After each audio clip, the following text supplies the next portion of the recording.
to the High Vibe Show, Livin the High Vibe Life with me, your host, Elisa V, and together with my guests, experts in the art of living in a state of high vibration, we have got an amazing show for you today.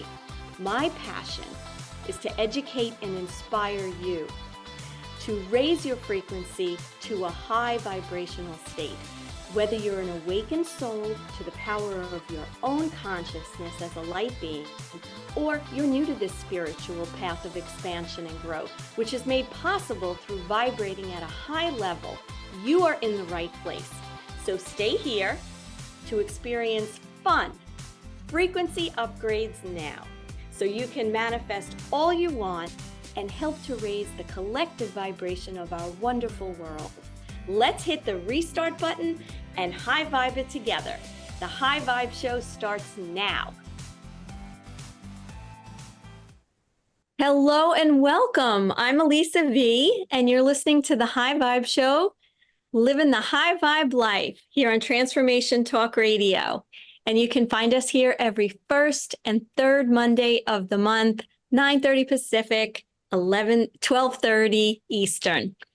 Our show is all about living in a state of high energy frequency, and this includes the energy of love, empathy, and abundance. And when we're in these energies, we're able to live happier, healthier, and more fulfilling lives. Today, I am thrilled to be launching my show with our special guest, Catherine Edwards.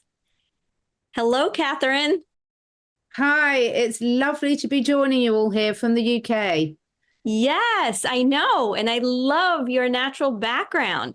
Just a little bit about Catherine. Catherine is a biologist, a passionate knowledge sharer, an animal lover like me, and the host of her own podcast and YouTube channel. And she helps animals and their humans live happier, healthier lives using natural solutions, addressing the root cause, and connecting back with nature. So how are you today? I'm great, and you'll be pleased to know I've got 3 cats in here with me, making the most. I've got a nice fire going, and that's what it's all about, isn't it, in terms of connecting in, and I think we're going to be having a great discussion today about our furry friends. Oh, yes. And, I want to tell you, I had been following you for a while on your podcast. And then we ran into a little bit of trouble a few months ago with my daughter's cat, Wylan. He was having a really bad time with coughing. And we had a wonderful discussion. I did one of your courses with my daughter, Kelsey, and I am so pleased to say that he has not coughed in months. Oh, that's just incredible. It really is. We were so scared. When we were talking to you, we were so nervous about the little guy.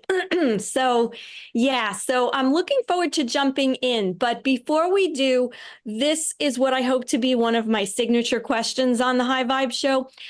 I just want to know what it is about what you do, your vocation, that most raises your vibration on a daily basis, that keeps you so committed to doing what you do.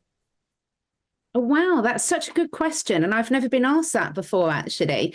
Let me think. Well, I don't even need to think. I think when I'm working with humans or animals, my passion is to really make people aware of what the issues are there that are hitting us all, and then provide natural solutions for them. And what really keeps me in such a high vibe place is the body's ability to repair and heal itself. Whether you're talking about the soil, whether you're talking about the trees, whether you're talking about your cat, or whether you're talking about us, when we see what amazing recovery abilities we've got, when we start putting the right information, and information can come from food, water, environment, words, everything that's got a vibration back into ourselves, it's amazing how quickly we can repair, regenerate, and get back on course. So that gives me great hope for the future. Yeah, I love what you just said, because it really is about that energy, and whether the energy is coming from what we put in our bodies, what we think, what that general energy is that surrounds us and that we bring into ourselves and with our pets, our furry friends. It is really what it's all about. So tell me a little bit. from your experience, how are some of the ways that just being with and in the presence of our animals, does that actually help to raise our frequency? Well, I love that question as well, actually. I mean, I think unfortunately at the moment, humans have disconnected themselves a lot from nature. Now, obviously, everyone's personal situations are different, but our lifestyles, our busy lifestyles in front of computers, attached to phones, not necessarily walking lots of places, not growing our own food and vegetables anymore. We've really lost that connection and balance with nature. And even domesticated animals, even when you're talking about dogs, cats, guinea pigs, horses, whatever it might be, even when we take them out of nature and put them in a human environment, they've still got a lot more of a connection, I think, than most of us humans have. They still understand how to use their instincts, how to really connect back in with the energy that's surrounding them. So you'll see animals stretching. Anyone who's got a dog or cat, they're brilliant at their yoga poses. They'll shake things off. They'll stretch things off. They'll have energy bursts. They'll get up and move. They'll know when to rest and when to move. So I think when we share our lives with animals, there's so much we can learn about looking how they're trying to constantly course correct and bring themselves back into balance, that it can be a real prompt to us to get up and move, to sort of do something different, shake it off. And I think that's so important, because when we lose that connection, for me, every disease, whether it's mental or physical, is down to a breakdown of those communication channels, both with us and our environment and internally. And animals have still got that innate ability to really search out and seek out that connection. Yeah, and it's funny what you said about how they're naturally drawn to things. Like if you watch your animals, they will always follow the sun, right? My cats and dogs, they're always finding the places to like lay in the house or on the couch or wherever the sun is moving throughout the day. It's just such a natural thing that they want, they naturally crave that energy that comes from the sun. And even if you consider what we've been doing over the last, say, 100 years or so, maybe a little longer, like we cover our feet. Our feet are always covered with some kind of insulated shoe, and that doesn't allow us to ground ourselves. I mean, my kids think I'm crazy because whenever they feel a little sluggish, I'm like, go outside. Even if it's like 30 degrees, I'm like, go outside and walk on the grass with your bare feet, because the animals have that natural grounding. I mean, the domesticated ones and the ones in the house, unfortunately, especially house cats, don't have that same, ability to partake in that. But our dogs, our horses, the ones that are roaming outside, they are able to take from the earth all of that energy and essence. Would you agree?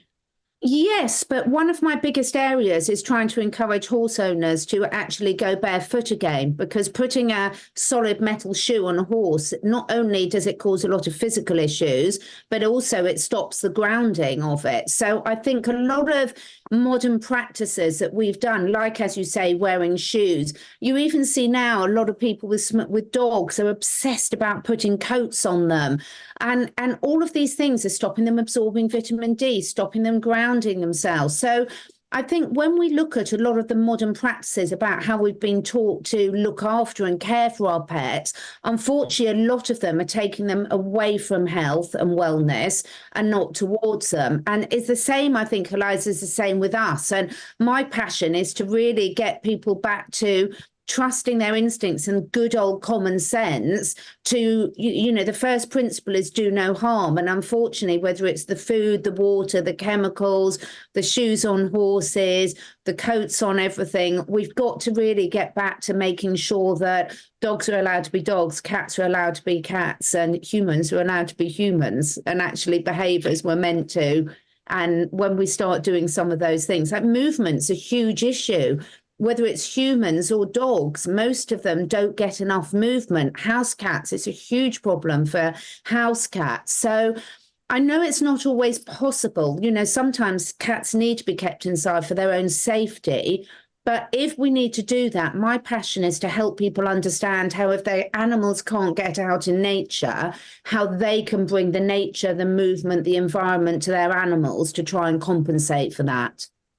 So give me a few, because I'm sure we have a lot of, a lot of cat um, uh, people on watching today. And cats, like you said, sometimes it's not safe to let them go outside, especially when we're living near roads and, God forbid, they don't understand traffic patterns. Yeah. So they can get hurt and get killed.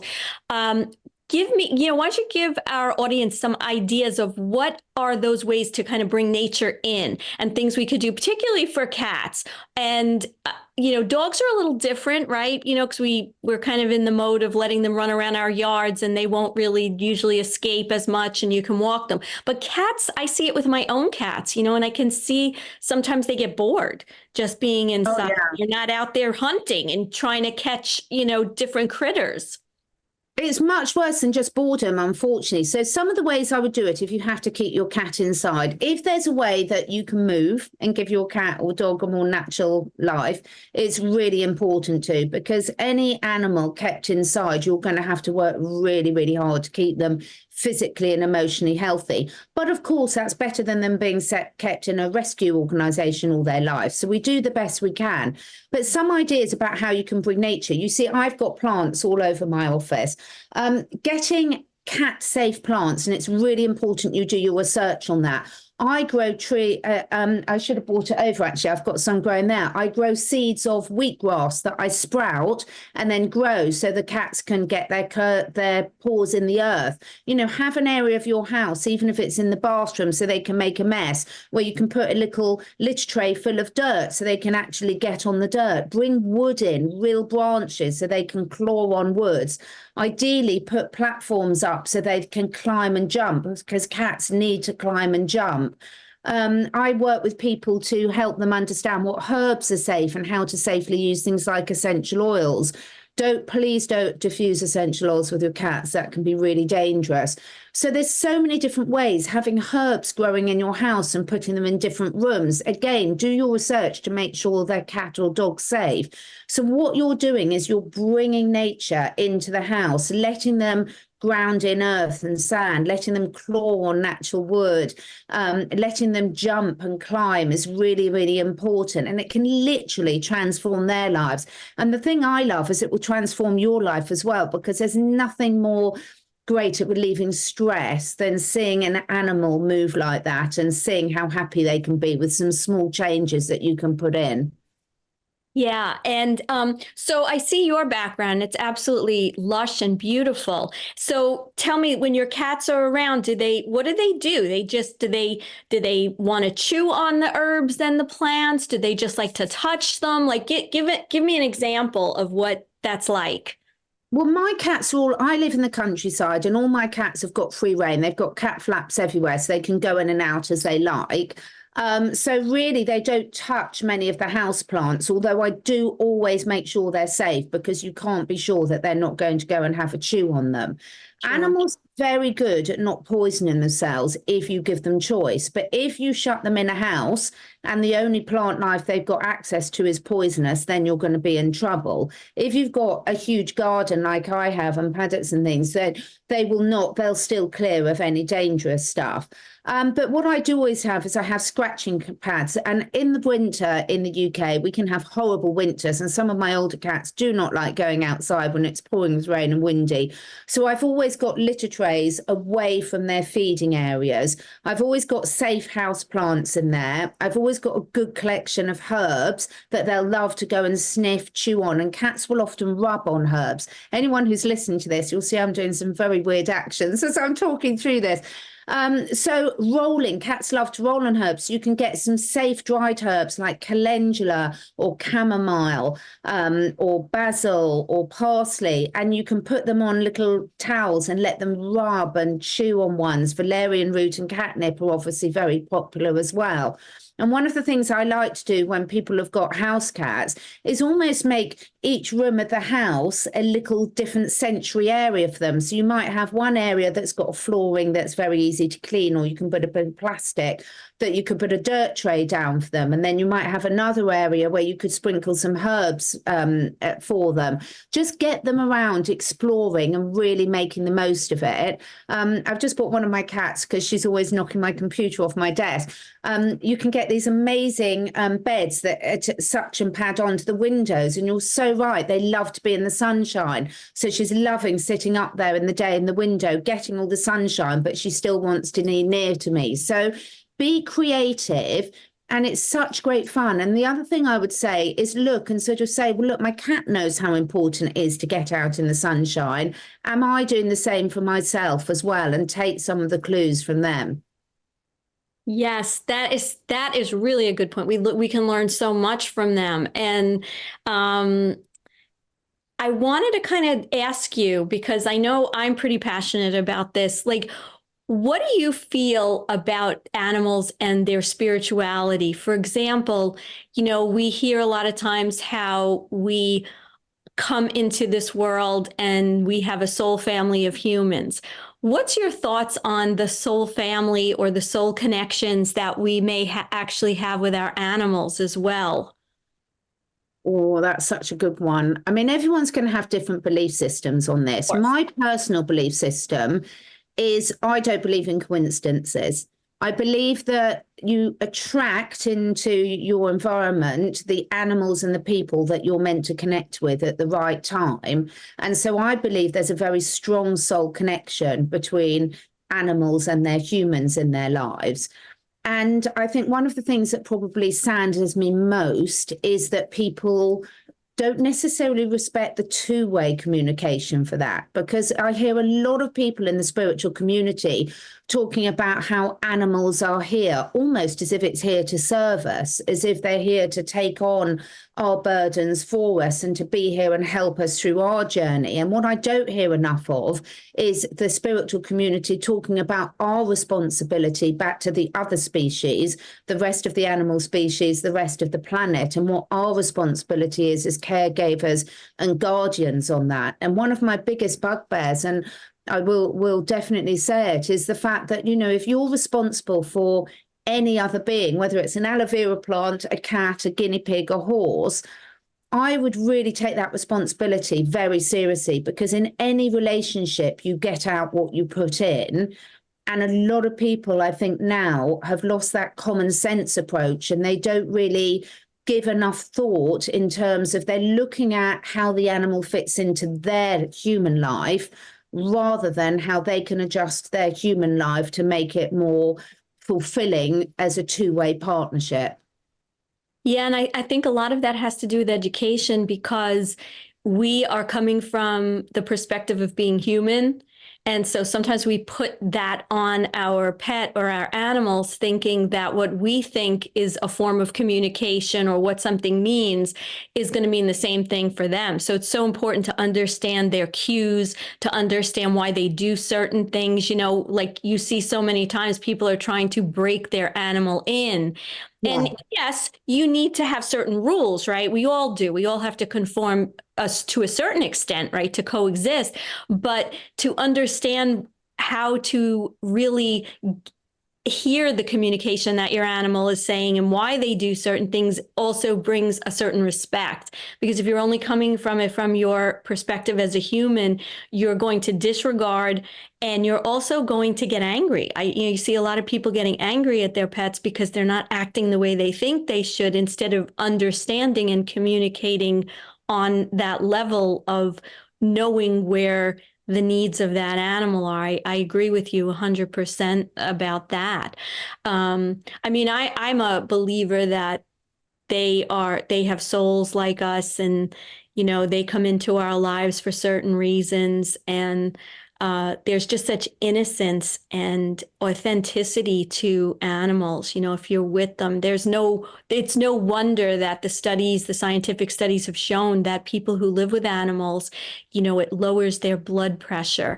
They are more healthy. They have stronger immune systems, because there's something just so close to nature and the spirit world about them. I know it gets my goat when I hear people talk about them like they're objects. That really gets me crazy. If you have an animal, they really should in many ways become part of the family. And, In every way, I wouldn't even say that it should in any, they are part of the family. And unfortunately, if you take an animal on, you are their caregiver and you are responsible for all their decisions. Now, with my cats, because they can go out and hunt what they like, they've got a bit of free will. But if your animals can't go out and hunt, for example, then you're responsible for their food, for their water, for their company, for their exercise, for the chemicals that do or don't go into them. And I think it's really important people take that responsibility really, really seriously, because they are completely dependent on us. And a lot of things go horribly wrong when we don't educate ourselves into, what does a dog need to eat? How often does it need to eat? All these things come into it. And I think that's the basic duty of care if you're going to have, it doesn't matter whether it's a goldfish, a dog, a cat, a horse, whatever species it is, to really enjoy and be passionate about educating yourself as much as possible about what their needs are and how you as their caregiver can really give them the best possible home. Yes, I agree. I heard a quote that I think is so true. It just resonated with me. It's by Anatole France, and it's, "Until one has loved an animal, a part of one's soul is unawakened." Yeah. And I just love that quote because people that really open their hearts to animals, I think they help us to grow so much. They really do. And you're right. We need to give back, because they just naturally give of themselves, and we need to kind of match that in the same way, and give back. So we talked a little bit about what we can do to, enable more natural settings within our homes in those instances where, we don't have the advantage of, a lot of us aren't living in the country, and where it's safer to let them roam. But we still want to share our lives, right? I mean, so many people want pets. They live in apartments, so they live in, high traffic areas. What would you say is, when you're talking about the caregiving that we give to our animals, we're talking mostly about things like food, exercise, their environment.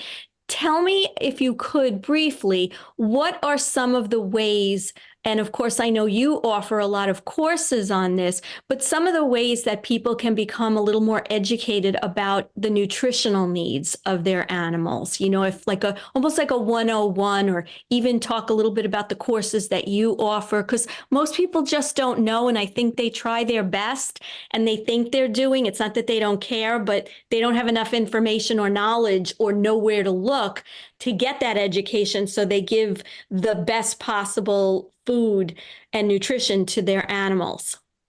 I know we haven't got much time, so I'll keep it really brief, but there's so many online resources now. I have online courses for dog and cat nutrition, and I have courses on how to work with herbs and essential oils safely with your animals.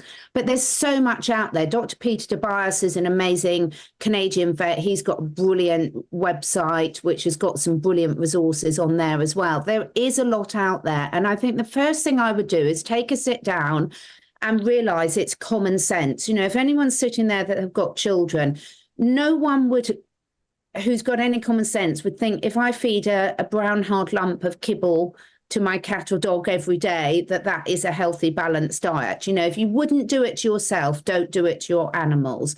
So I think first and foremost, I think it's about taking self-responsibility for, look, come on now, I'm not stupid. If I really give this even 15 minutes thought, I realise that I can't give any animal the same meal every day from a tin or a packet and expect that to be healthy. Once you've admitted, okay, now I've got to do a bit better, which we all do, we're all learning things every day, then there's so many online resources that you can get to look up how to feed my dog naturally, how to feed my cat naturally. If it's coming from a packet or a tin, it's not good enough, and that will put a lot of stress on the animal physically and emotionally. So I think self-responsibility, have a willingness to be the best pet parent that you possibly can, and then just open yourself up to really enjoying the learning is a really fantastic way forward. Beautifully said. Now, Catherine, how can people get in touch with you? And maybe you want to tell them a little bit very quickly about your offer. We're going to put an offer for a discount with a discount code for one of your courses. And how do they get in touch with you? So I've got two websites. The first website, which is the first one I recommend people go to, is catherineedwards.life, Life. On that, there's a tab for consults, there's a tab for courses, there's a tag for products that I recommend. And these are all ones that are for humans and animals, because I work with both. And then we've got an offer for all your listeners. If people go to either through catherineedwards.life, go to the courses tab, or they can go straight to catherineedwardsacademy.com. And until the end of January, if they put in the code Talk Radio, they will get 10% off any of the courses there, apart from the Holistic Equine Iridology Diploma, because that is a huge professional qualification. But I would really encourage people to go and have a look. And with those courses, Elisa, they can ask questions as they go through, get a lot of feedback, and really start their learning journey. Perfect. Thank you so much, Catherine. I can't thank you enough for being on our launch show today. It's been an absolute pleasure. And to our listeners, if anyone would like to get in touch with me, you can contact me through my website, hittingtherestartbutton.com. All my info is on there. And of course, you could sign up for my monthly newsletter. I want to thank everyone for tuning in today. And I want you to remember that you can hit the restart button anytime, each day, and reset your frequency to bring yourself into a space of love, joy, and peace. Catherine, I wish you a beautiful day. And again, I thank you for joining us and for sharing the information that you did today, and for your very generous offer to our listeners. Absolute pleasure. Go and enjoy those animals, everyone. Thanks, Elisa. Thank you. Have a great day, everyone. You've been listening to The High Vibe Show, Living the High Vibe Life. I'm your host, Elisa V, the Queen of High Vibe. Join us every first and third Monday of the month at 9:30 Pacific, 12:30 Eastern on Transformation Talk Radio. This is the place to come for you to have loads of fun, frequency upgrades now, and have great guests to hear all about raising your frequency. For more information, visit hittingtherestartbutton.com. See you next time.